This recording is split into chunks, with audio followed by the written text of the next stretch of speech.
Pre-boarding is awesome. You get to get on there before anybody else does. So you get to fumble with your cane and putting your bag up and finding your seat and everything when there's nobody else around staring at you. That's awesome. I love doing that. So pre-board, get down to the airplane. Either someone helps me down or I go down by myself. Once I get to the airplane, talking to the flight attendant, I say, I'm not going to be able to find my seat. Can someone help me?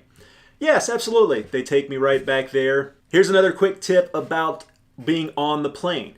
If you do get the option to switch seats, I always choose an aisle seat because in the case that I need to get up and use the bathroom, I don't have to try and squeeze past people. You know, that's a good rule of thumb for everybody. Nobody wants to squeeze past people in a row, but if you're visually impaired and you can't see where you're putting hands and that kind of stuff, it's even better to avoid all of that. So I always try and get an aisle seat if possible. And then when I first get on the plane and the flight attendant's helping me find my seat, I go ahead and get the lowdown from her of where everything is. So I find out where my air is, where my light is. If I need a light, generally I don't. Where the call button is, that's very important. You want to find where that call button is in case you need something during the flight. And then I'll also ask her where the restrooms are. And she'll say, she or he will say it's in the front or it's in the back. And I will ask, okay, which side is it on? Is there a galley back there? You know, if there is the restroom before the galley or is it after the galley? I don't want to go stumbling into an area that I'm not supposed to be in when I'm looking for a restroom. You could also ask how many rows back it is or how many rows forward the restroom is.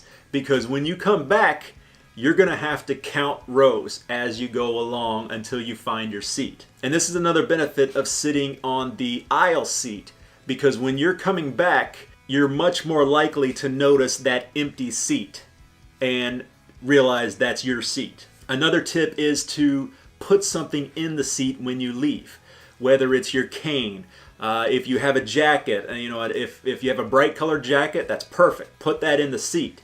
That way, as you come back, you're going to know that's your seat and not just some other person's seat. And don't be afraid to ask for help, even on the plane. I've done that before. I needed to use a restroom. I pushed the call button. The flight attendant came up, asked me if I needed any help. I said, would you mind showing me where the restroom is? And she took me back there, and then she waited kind of in the galley area for me to come out, and then she took me back to my seat. And it was fine. It was great. I was able to use the bathroom, and there's nothing wrong with asking for help like that during the trip.